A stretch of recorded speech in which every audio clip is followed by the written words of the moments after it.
Hi family, चष्मेवाला घर channel मध्ये तुमचं पुन्हा एकदा स्वागत आहे.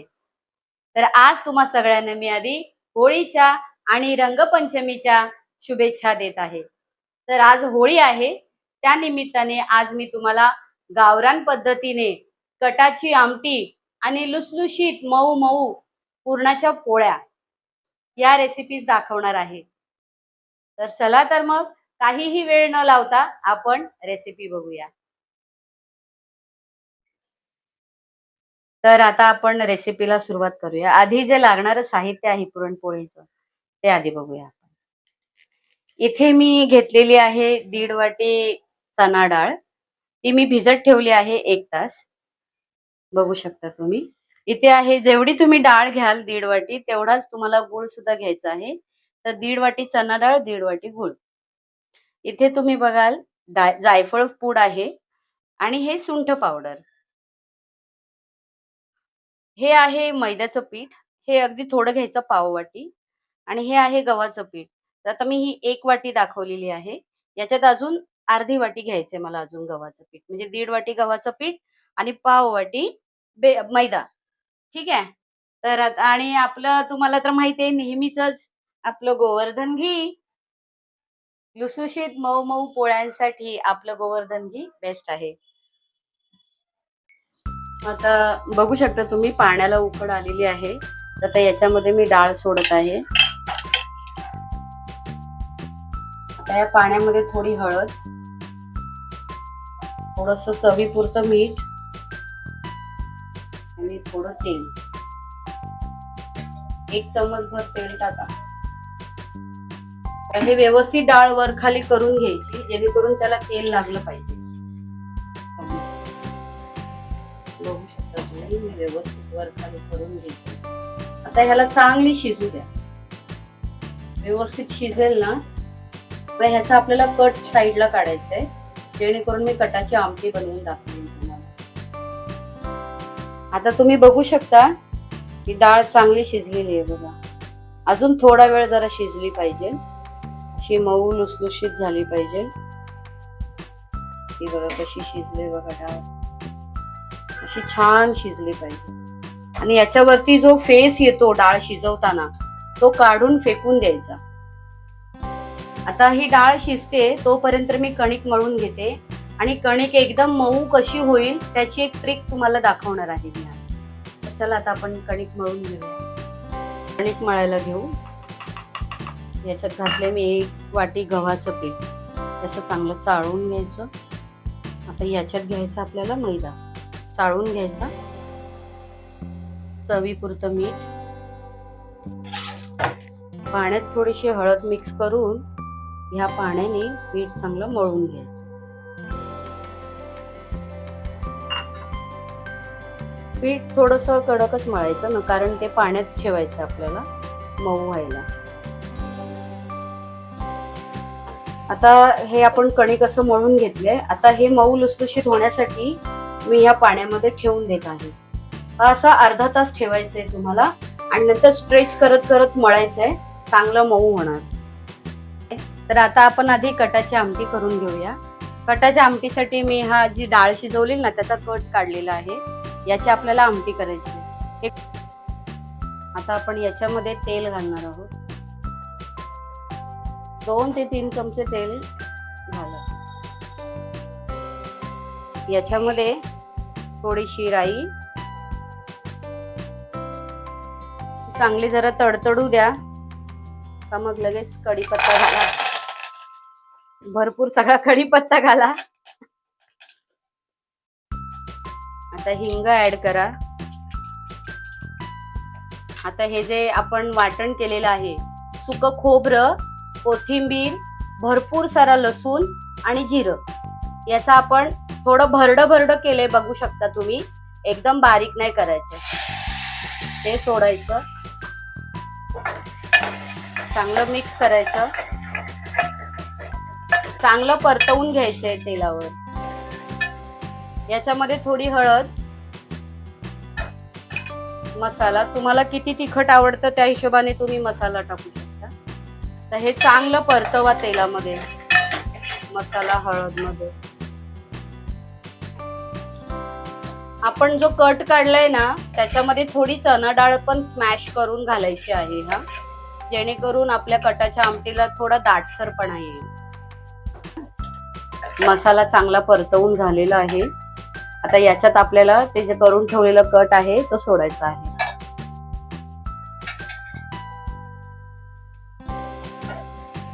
बघू शकता तुम्ही आतमध्ये मी थोडीशी डाळ सुद्धा स्मॅश करून घातलेली आहे. बघा काय सुंदर तवंग आलेला आहे.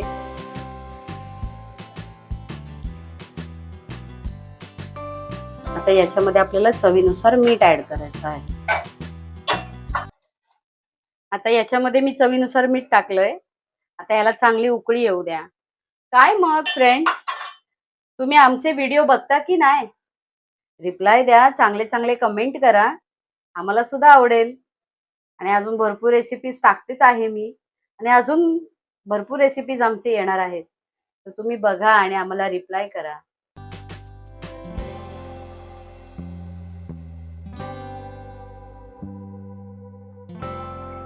बघू शकता तुम्ही आमटीला आपल्या उकळ आलेली आहे. कटाची आमटी थोड्या वेळाने तयार होऊन जाईल. आपण इथे आता पुरण करून घेऊया तोपर्यंत. आता आपण याच्यामध्ये 1 चमच तूप टाकू. तर याच्यामध्ये ही मी डाळ आधी स्मॅश करून घेतलेली चणा डाळ, ती आपण हळूहळू टाकायचं. आता याच्यामध्ये आपण चणा डाळ टाकलेली आहे स्मॅश करून शिजलेली. तर याच्यात आपल्याला गूळ ऍड करायचा. जितकी डाळ तेवढाच गूळ घ्यायचा आहे, तर गोडपणा येईल. हे चांगलं मिक्स करूया.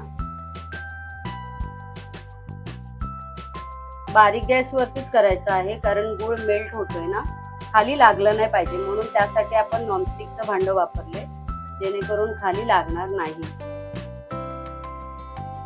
मी गूळ टाकलेला आहे, गूळ मेल्ट होत आलेला आहे. चांगलं मेल्ट होऊ दे, व्यवस्थित शिजवायचं आहे तुम्हाला डाळ आणि गूळ. जेव्हा त्या सारणामध्ये असा चम्मच उभा राहील तेव्हा समजायचं की आपलं पुरण झालेलं आहे.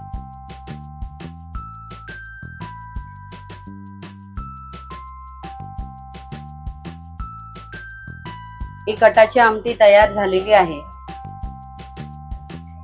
आता मी तुम्हाला गंमत दाखवते. आपलं पुरण जेव्हा होतं तेव्हा कसं ओळखायचं पहा.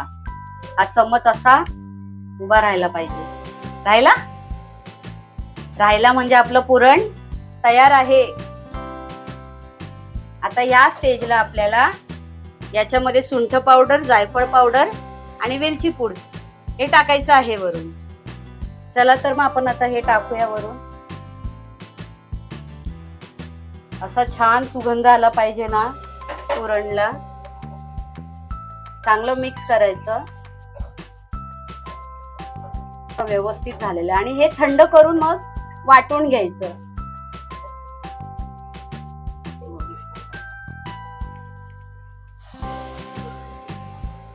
याची अशी पारी करून घ्यायची.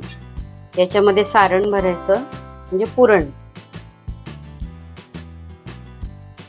पूर्ण वरपर्यंत तोंड दाबायचं.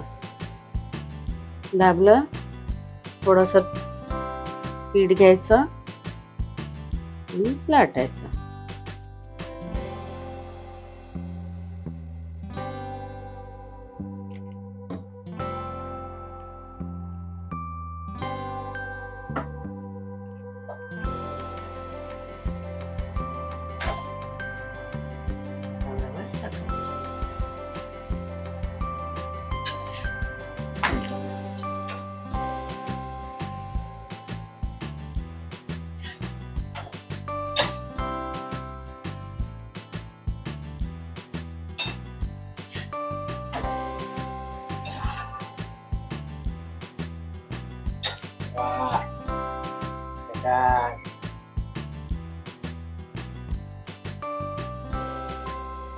असं उभी येताना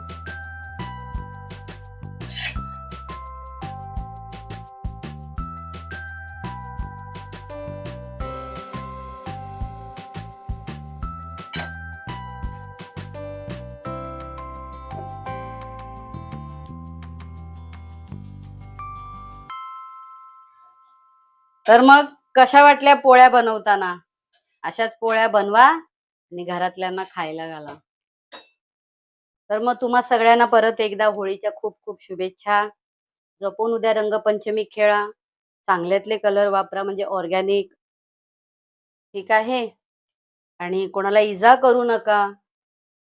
तर मग भेटूया आपण नेक्स्ट व्हिडिओमध्ये. कशा वाटल्या तुम्हाला माझ्या पुरणपोळ्या?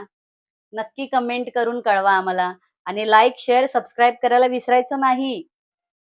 So bye. Bye bye family. भेटू आपण नेक्स्ट व्हिडिओमध्ये.